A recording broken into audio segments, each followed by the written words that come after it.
우리 주님의 은혜와 평강이 여러분들에게 풍성하시길 바랍니다. 옆에 있는 분들과 인사하는 시간 갖도록 하겠습니다.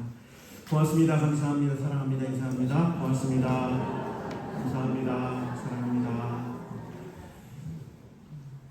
오늘 어버이 주일입니다. 부모님들이 하나님 앞에 올바르게 서는 것이 참 중요하고요.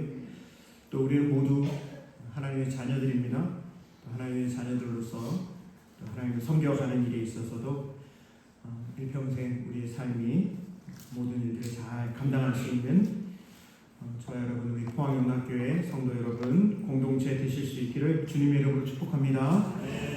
오늘은 좀 말씀을 나눌 때 역사적인 부분이 많이 들어있어가지고요, 좀 복잡한 부분입니다. 그럼에도 불구하고 오늘 스가랴서의 말씀, 또 다른 본문들을 통해서 우리 부모님들이 또 좀 전에 말씀드린 대로 저와 여러분이 다 하나님의 자녀들이잖아요. 그래서 우리가 부모된 자로서 또 하나님의 자녀된 자로서 이 사명을 잘 감당해야 되겠구나라고 하는 마음으로 오늘 말씀을 함께 나누려고 합니다. 제목을 그날에라고 정해보았는데요. 먼저 역사적인 부분을 여러분들께 좀 소개를 해드려야 돼서 말씀을 드리겠습니다. 여러분, 이스라엘 사람들이 출애굽을 해가지고요, 광야 40년 생활을 하고 가나안 땅으로 들어갔습니다. 그런데 가나안 땅에 들어가서 하나님의 뜻에 합당한 삶을 살았느냐? 그러지를 못했죠. 그래서 결국에는 남유다와 북이스라엘로 나뉘게 되고요, 북이스라엘은 722년에 아수르 제국에 의해서 멸망을 하게 되고, 이 사마리아 땅이, 즉 북이스라엘이 혼혈 정책에 의해서 피가 섞이는 그런 민족이 되어버렸습니다. 그리고 남유다도 586년에 바벨론 제국에 의해서 3번에 걸쳐 약탈을 당하고 침략을 당하게 되었고요, 마지막 3번째 침략을 당했을 때에는 예루살렘 성전이 다 무너지고 불에 타버리고, 또 하나님을 섬기는 데 있어서 사용했었던 보물들입니다. 그 보물들은 다 바벨론 제국이 훔쳐가게 되는 그런 비극을 맞이하게 되었습니다.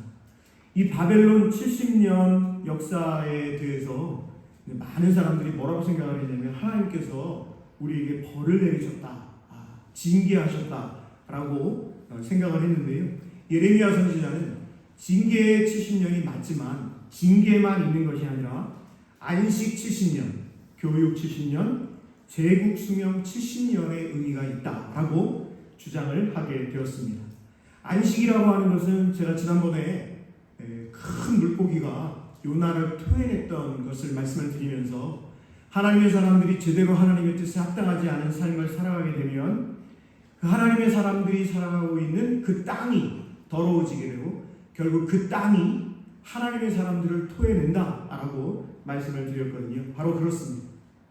하나님의 사람들이, 이스라엘 사람들이 하나님의 뜻에 합당한 삶을 살아가지 않으니까요, 가나안 땅이 이 이스라엘 사람들을 토해내게 되었다라고 하는 것이죠. 그래서 70년 동안 그 땅, 가나안 땅이 안식을 해야 된다라고 하는 것이 바로 예레미야 선지자가 하나님의 뜻을 통해서 이스라엘 백성들에게 선포한 안식 70년의 의미였습니다. 뿐만이 아닙니다. 교육 70년에 대한 이야기는 어떤 것이냐면 바로 이 70년 동안 하나님의 말씀으로 다시 이스라엘이 하나님의 백성들로 서 나아가기 위한 교육 70년의 의미를 가지고 있다고 하는 것이죠. 그리고 제일 중요한 것 중에 하나인 바로 제국 수명이 70년이다. 즉 바벨론 제국이요, 여러분, 제국의 역사가 가장 짧은 제국이 바로 바벨론인데, 바벨론 제국의 역사가 70년밖에 되지 않는다. 이 70년 동안 제국의 흥망성쇠가 다 있었던 제국이 바로 바벨론 제국이었다라고 하는 것이죠. 이 바벨론 제국의 70년 포로를 다 끝나고 난 다음에 1차, 2차, 3차에 걸쳐서 포로 귀환을 이루어지게 되는데요. 이 포로 귀환, 첫 번째 포로 귀환, 이 역할을 감당했던 사람이 바로 에스라였습니다. 한번 따라해 주실까요? 에스라. 에스라라고 하는 분을 우리가 잘 기억을 해야 되는데요. 에스라는 학자 겸 제사장이라고 되어 있는데요. 학자라고 했을 때는 우리가 이제 서기관으로 이해를 하면 될 것 같습니다. 이 에스라라고 하는 분의 이름 자체가 에제르라고 하는 말을 가지고 있어요. 그래서 돕는다, 원조한다, 지원한다 이런 뜻을 가지고 있는 분이 바로 에스라입니다. 제가 여러분들께 좀 퀴즈를 내려고 하는데요. 잘 한번 들어보시고 한번 맞춰보셨으면 좋겠어요. 페르시아 왕 중에서 원래 왕비가 있었는데 그 왕비가 잔치에 나오지 않는다고 폐위하고요. 그리고 새로운 왕비를 세우게 되었었는데 별이라고 하는 뜻을 가지고 있는 누구죠? 네, 잘 알고 계시네요. 에스더라고 하는 분이 있습니다. 이 에스더라고 하는 분의 왕이 페르시아 제국의 왕인 아하수에로 왕이었습니다. 이때 에스더가요, 아말렉 사람인 하만이라고 하는 사람이 이 유대인들을 다 죽여버리고 했습니다. 왜? 모르드게가 자기에게 인사하지 않는다라고 하는 것 때문에 정치적으로 보복을 하려고요. 모르드게만 죽이려고 하는 것이 아니라 모르드게가 어떤 나라 사람이냐 그랬더니 유대인이라고 하는 거예요. 그래가지고 그러면 유대인들을 다 죽이자 라고 해가지고 그 불임절, 제비를 뽑았다라고 하는 게 부르거든요. 부르라고 하는 게 제비를 뽑는 겁니다. 그 불임절을 이제 유대인들을 다 죽이려고 하는 그런 날이었는데 이 에스더와 모르드게가 하나님께서 주신 지혜로 이 모든 어려움을 다 극복해낸 그 이야기가 기록이 되어 있는 것이 에스더서입니다. 여러분, 이 에스더의 남편인 왕이 아하수에로라고 하는 왕인데 이 아하수에로와 에스더 사이에서 태어난 왕이 누구냐면 한번 따라해 주실까요? 아닥사스다라고 하는 왕이 바로 에스더의 아들이었습니다. 아닥사스다의 어머니 에스더의 입장에서 자신이 낳은 아들 아닥사스다 이 왕이 제국인 페르시아 제국을 다 다스려서 성군으로서 이름을 날리는 그런 왕이 되었으면 좋겠다라고 하는 마음을 가질까요? 안 가질까요? 어머니가 당연히 아들이 좋은 왕, 성군으로 이름을 날리기를 바라는 마음이 있는 것은 당연하지요. 그래서 이 에스더가 말입니다. 아들 아닥사스다를 위해서 두 사람을 추천을 하는데 그 두 사람 중에 한 사람이 바로 에스라이고요. 그리고 또 한 사람이 바로 느헤미야였던 것입니다. 느헤미야는 여러분들이 잘 아시는 대로 아닥사스다 왕의 술 맡은 관, 최측근 비서실장의 역할을 감당했던 분이 바로 느헤미야였던 것이죠. 한번 따라해 주실까요? 에스라, 느헤미야. 예, 이 두 분이 얼마나 귀한 일을 잘 감당했는지에 대해서는 제가 부연하지 않아도 여러분들이 잘 알고 계실 거예요. 만약에 잘 모르시는 분이 계시다 그러면 에스더서도 한번 읽어보시고요. 에스라, 느헤미야서를 읽어보면 이분들이 그렇게 귀한 일들을 잘 감당했구나 라고 하는 것을 아실 수 있으실 것입니다. 성경학자들은 그래가지고요, 이 에스라의 아버지가 스라야라고 하는 분인데 이 스라야라고 하는 분이 아들을 이 바벨론 포로 때 키운 거 아니겠습니까? 바벨론 제국이 이제 페르시아 제국으로 바뀌었거든요. 여러분, 정권이 바뀐 정도가 아니라 제국이 아예 바벨론 제국이 멸망하고 페르시아 제국이 들어선 상황 가운데에서도 포로로 잡혀갔던 유대인들 중에서 귀한 일들을 잘 감당했던 많은 사람들이 있습니다. 대표적인 사람으로 여러분들이 잘 아시는 다니엘과 세 친구들이 있었고요. 제가 오늘 말씀드리는 이 에스라, 느헤미야, 스룹바벨, 스가랴 이런 분들, 학계 이런 분들이 하나님께서 맡겨주신 사명을 잘 감당했는데 특별히 이 에스라, 아버지 스라야라고 하는 분이 이 에스라를 잘 키운 것은 뭐라고 평가를 하냐? 스룹바벨 성전 100개보다 더 귀한 일이었다라고 성경학자들이 평가를 하고 있습니다. 여러분, 스룹바벨 성전이 어떤 성전이에요? 에스라가 스룹바벨과 함께 동역을 해가지고 포로 귀환을 해가지고요, 다 불에 타고 무너져버린 예루살렘 성전을 재건한 성전을 따라해 주실까요? 스룹바벨 성전이라고 별명을 붙여놨습니다. 그런데 이 에스라라고 하는 이 분이 얼마큼 귀한 분이냐? 수룹바벨 성전 100개보다 더 귀하다라는 평가를 듣는 분이 바로 에스라인 것이죠. 아니 왜 그렇게 에스라를 그렇게 귀한 분으로 평가를 하고 있느냐? 그 이유는요, 다른 것이 아니라 이 에스라가 구약 성경 전체를 문서로, 그러니까 우리가 가지고 있는 이 성경으로 완성을 한 분이 에스라라고 하는 이분이에요. 사실 구약 성경은요, 문서로 기록되기 전에 1500년 동안 구전 역사를 가지고 있는 것이 구약 성경입니다. 1500년. 그러니까 학자들이 인정하는 1500년이에요. 실제로는 더 길 수도 있는 것이죠. 1500년 동안 구전으로 내려오는 것이 구약 성경이었는데요. 그런데 바벨론 포로로 잡혀가서 70년 이상 포로로 잡혀가 있으니까 이 성경을 알고 있는 사람들이 흩어져 있게 되고, 그리고 성경을 암송하고 있는 사람들이 한두 명씩 죽기 시작하는 것입니다. 그래서 야, 이거 큰일 났다. 이러다가 성경을 알고 있는 사람들이 다 죽게 되면 어떻게 하냐? 라고 하는 문제 제기를 통해서 이때 에스라가 그러면 성경 전체를 책으로 만드는 것이 좋겠다라고 해서 이 구약 성경 전체를 책으로 완성한 사람이 바로 에스라였었다라고 하는 것이죠. 제가 좀 전에 말씀드린 대로 이 에스라를 수룹바벨 성전 100개보다 더 귀한 사람이다라고 평가하는 이유가 바로 여기에 있는 것이죠. 그런데 바로 이 에스라가 활동했을 때 좀 전에 말씀드린 대로 에스더도요, 그리고 에스라, 느헤미야, 학개, 스가랴, 수룹바벨, 이런 분들이 동시대에 하나님께서 맡겨주신 사명들을 잘 감당했던 사람들이다 라고 하는 것이죠. 자, 이제 본문의 말씀으로 좀 더 들어가 보려고 하는데요, 바벨론 포로 70년을 마치고 예루살렘으로 귀환한 1차 공동체에게 가장 시급한 일은 무엇이었냐? 한번 따라해 주실까요? 성전 재건. 성전을 재건하는 일이었습니다. 왜요? 지금 약 100여 년 동안 예루살렘 성전이 바벨론 3차 공격 때 불에 타고 무너지고 다 약탈당한 그 상태 그대로 지금 계속해서 있게 되었던 거예요.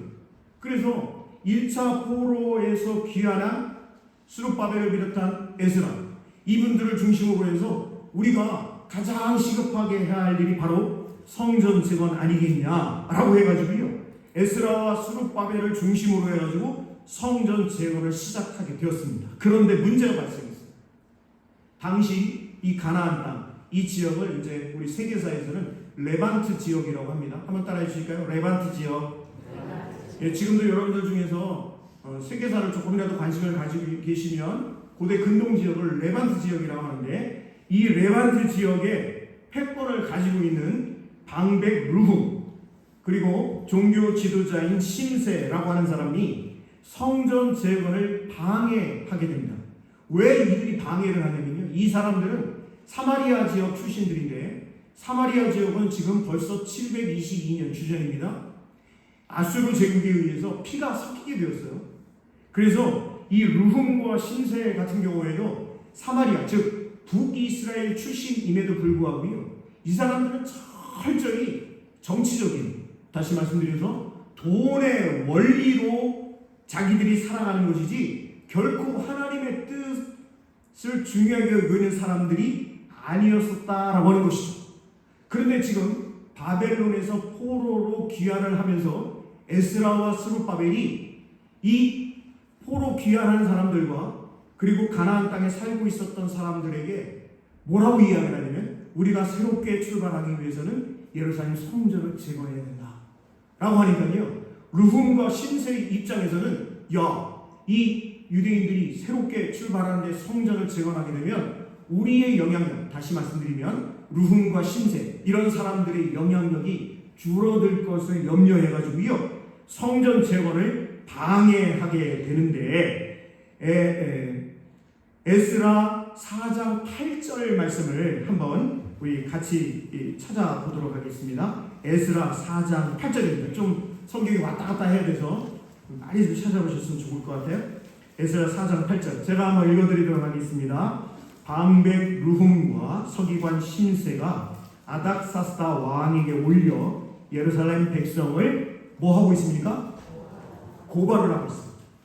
그러니까 아닥사스다 왕에게, 여러분 아닥사스다 왕은 누구라고 그랬죠? 에스더의 아들 왕이고, 아들 왕 아닥사스다 왕이 통치를 잘 하기를 원하는 어머니 에스더가 에스라와 느헤미야를 추천을 했다고 했고, 느헤미야가 이 아닥사스다 왕의 술 맡은 관원이라고 말씀을 드렸잖아요. 그런데 방백 루훔과 서기관 심세가 이제 지금 현재 가나안 땅에 이 권력을 가지고 있는 이 두 사람이 아닥사스다 왕에게 조서를 올립니다. 고발하는 내용을 올리게 되었던 것입니다. 여러분 11절부터 13절 말씀을 제가 읽어드릴 테니까 눈으로 따라오시기 바랍니다. 아닥사스다 왕에게 올린 그 글의 초본은 이러하니 강 건너편에 있는 신하들은 자기들입니다. 그리고 가나안 땅에 있는 사람들, 레반트 지역에 지금 있는 것을 강 건너편이라고 표현을 하고 있습니다. 12절입니다. 왕에게 아뢰나이다. 당신에게서 우리에게로 올라온 유다 사람들이 예루살렘에 이르러 이 폐역하고 악한 성읍을 건축하는데 이미 그 기초를 수축하고 성곽을 건축하오니 이제 왕은 아시옵소서. 만일 이 성읍을 건축하고 그 성곽을 완성하면 저 무리가 다시는 조공과 관세와 통행세를 바치지 아니하리니 결국 왕들에게 손해가 되리이다. 이렇게 지금 루훔과 심세가 페르시아 아닥사스다 왕에게 고소를 하고 있어요. 다시 말씀드리면 지금 바벨론 포로에서 돌아온 에스라와 스룹바벨이 성전 재건을 이걸 하고 있는데, 이거를 하는 이유가 아닥사스다 왕이요 당신에게 반역하기 위해서 이 일을 꾸미고 있는 것입니다 라고 조서를 올려서 고발을 하고 있는 것입니다. 이때 아닥사스다 왕이 이렇게 답장을 합니다. 4장 23절과 24절입니다. 여러분 한번 23절 24절 한번 보시기 바랍니다. 아닥사스다 왕의 조서 초본이 루훔과 서기관 심세와 그의 동료 앞에서 낭독되매 그들이 예루살렘으로 급히 가서 유다 사람들을 보고 권력으로 억제하여 그 공사를 어떻게 하게 하죠? 성전 재건 공사를 그쳐라 이렇게 명령을 내리게 된 겁니다. 왜요? 지금 서기관 루훔과 심세가 왕에게 거짓말로 지금 이야기를 한 거예요. 왜? 자기들의 권력이, 자기들의 영향력이 지금 없어질 것을 두려워해가지고요, 실제로 성전을 재건하는 것을 아닥사스다 왕, 페르시아 왕에게 반역하는 일로 이렇게 조서를 올린 겁니다. 그렇게 고발을 한 겁니다. 그랬더니 아닥사스다 왕이 그 공사 그쳐라 라고 이야기를 했고, 24절을 보시면 이에 예루살렘에서 하나님의 성전 공사가 바사 왕 다리오 제2년까지 중단되니라 이렇게 되어 있습니다. 즉 주전 534년에 방해로 인해서 이 성전 공사가 중단이 되어가지고요, 주전 520년까지 약 15년 동안 손을 놓고 있게 되었다라고 하는 것이죠. 15년 동안 아닥사스다 왕이 중지해 이렇게 된 거예요. 여러분 성전 공사 중단 기간이 15년 동안 있게 되었고, 이 성전 공사 중단 기간이 지나고 나서 학계 스가랴 한번 따라해 줄까요? 학계 스가랴. 학계 선지자와 스가랴 선지자가 뭐라고 이야기를 하냐면, 여러분 하나님의 성전을 건축하는 것은 너무나 귀하고 중요한 일입니다. 우리 유대인들이 새롭게 하나님 앞에서 출발할 수 있는 그 출발점이 바로 성전을 재건하는 일이니까 힘들어도 우리가 그 일을 다시 잘 감당하십시다 라고 해가지고요, 성전을 재건하려고 합니다. 다시 재건하려고 하는 거예요. 그랬더니 이번에 또 방해하는 사람들이 있게 됩니다. 에스라 5장 1절부터 제가 한번 읽어드릴 테니 한번 보시기 바랍니다. 5장 1절부터 봅니다. 선지자들 곧 선지자 학계와 이도의 선지자 스가랴가 이스라엘의 하나님의 이름으로 유다와 예루살렘에 거주하는 유다 사람들에게 예언하였더니, 이에 스알델의 아들 스룹바벨과 요사닥의 아들 예수아가 일어나 예루살렘에 있던 하나님의 성전을 어떻게 하지요?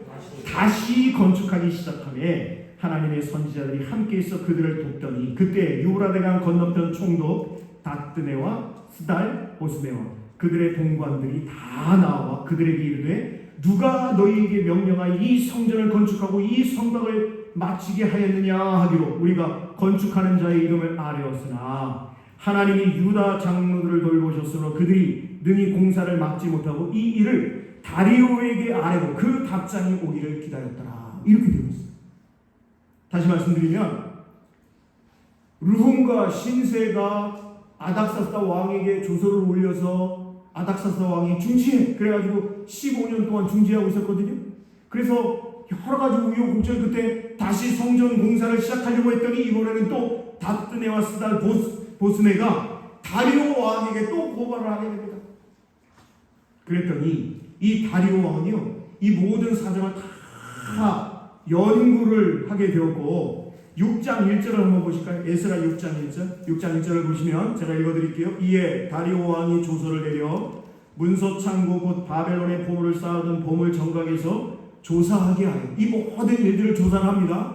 그러니까 예전에 있었던 고발 조서와 이 모든 것들을 다 조사를 해서 여러분 어디를 보실 거냐면 7절을 한번 보실 거예요. 7절 한번 이 부분을 같이 한번 읽어보면 시작. 하나님의 성전 공사를 막지 말고 유다 총독과 장로들이 하나님의 이 성전을 제자리에 건축하게 하라라고 다리오 왕이 조서를 내려서 이번에는 무슨 소리 내가 알아보니까 반역하기 위해서 성전을 재건하는 게 아니야. 이 일은 벌써 위 선대 때부터 허락했던 일이야. 르훔과 신세 다뜨네 스달 보스네 너네들이 오해한 거야 라고 하면서 이 다리오 왕이 성전 재건을 허락해 주게 되었던 것입니다. 여러분 8절도 한번 보실까요? 내가 또 조서를 내려서 다리오 왕이 조서를 내리는 겁니다. 하나님의 이 성전을 건축함에 대하여 너희가 유다 사람의 장로들에게 행할 것을 알리노니 왕의 재산 곧 유브라데강 건너편에서 거둔 세금 중에서 그 경비를 이 사람들에게 끊임없이 줍니다. 그러니까 왕이 세금을 걷어들인 것에서 예루살렘 성전 재건하는 일에 필요한 그 자금은요 끊임없이 대줘라 이렇게 명령을 내리게 되었던 것이죠. 뿐만이 아닙니다. 9절도 한번 보시면 9절 저 아래를 보시면 예루살렘 제사장의 요구대로 어김없이 날마다 주라고 필요한 자금과 필요한 물품을 요구하는 대로 다 제공하라 이렇게 지금 명령을 내리고 있는 모습을 볼 수가 있습니다. 자 12절 같이 한번 읽어보겠습니다. 12절 자 시작. 만일 왕들이나 백성이 이 명령을 변조하고 손을 들어 예루살렘 하나님의 성전을 헐진대 그곳에 이름을 두신 하나님이 그들을 멸하시기를 원하노라. 나 다리오가 조서를 내렸느니 신속히 행할지어다 하였더라. 이렇게 지금 명령을 내리고 있습니다. 다시 말씀드려서 성전 재건하는 일을 방해하는 자들은 가만 안 놔둘 거야 라고 하면서 내가 명령 내리는데 바로 예루살렘 성전 재건해 라고 명령을 내리게 되었던 것이죠. 여러분 사실은 1차 포로에서 귀환했을 때 사실은 스룹바벨 그리고 에스라를 통해서 하나님께서 말씀하고 계신 것이 너무나도 분명히 드러나고 있어요. 그 부분이 스가랴 4장 6절과 7절에 기록이 되어 있거든요. 여러분 이 부분은 우리 찾아서 같이 한번 읽어보도록 하겠습니다. 스가랴 4장 6절과 7절 말씀입니다.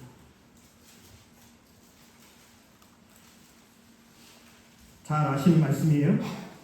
우리 4장 6절 7절 한번 우리 같이 한번 읽어보겠습니다. 시작. 그가 내게 대답하여 이르되 여호와께서 스룹바벨에게 하신 말씀이 이러하니라. 만군의 여호와께서 말씀하시되 이는 힘으로 되지 아니하며 능력으로 되지 아니하고 오직 나의 영으로.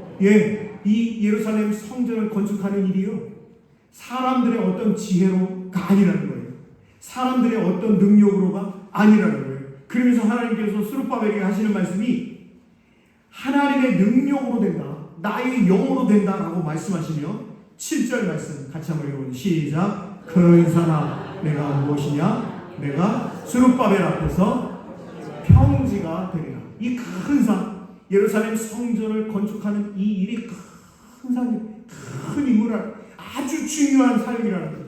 그런데 이 귀한 일을 감당하기가 쉽지 않다는 거예요. 그러나 그럼에도 불구하고 큰 산아 내가 무엇이냐? 스룹바벨 앞에서 뭐가 되리라?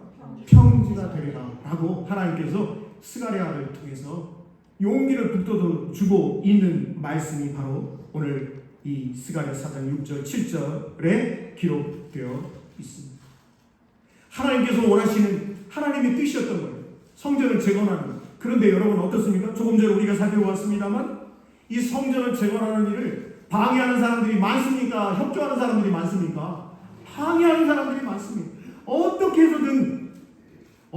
해서든 페르시아 왕에게 거짓으로요 이 성전을 재건하고 성벽을 재건하고 하는 일을 통해서 페르시아 왕에게 반역하려고 하는 것입니다 라고 거짓으로 가짜 뉴스를 펼쳐내고 있는 모습을 볼 수가 있는 것이죠. 그래서 귀한 공동체가 좌절하고 성전 재건의 동력을 상실하게 되었던 것입니다. 그 과정에서 학계, 스가랴 선지자들 통해서 무슨 소리냐, 우리가 다시 용기를 내야 되는 것 아니냐 라고 해서 성전 재건을 감당하게 되었던 것이죠. 바로 오늘 본문 말씀인 스가랴 14장 8절의 말씀, 바로 그 말씀이 이 성전을 재건하고 난 후에 스가랴 선지자를 통해서 하나님께서 말씀하시는 본문의 말씀이거든요. 14장 8절, 우리 이 말씀 같이 한번 읽어보도록 하겠습니다. 스가랴 14장 8절입니다. 그날에 생수가 예루살렘에서 솟아나서 절반은 동해로 절반은 서해로 흐를 것이라. 여름에도 겨울에도 그리하리라. 아멘. 처음에 뭐라고 되어 있죠? 그날에. 제가 그래서 오늘 설교의 제목을 그날에로 정해 보았습니다. 그날에.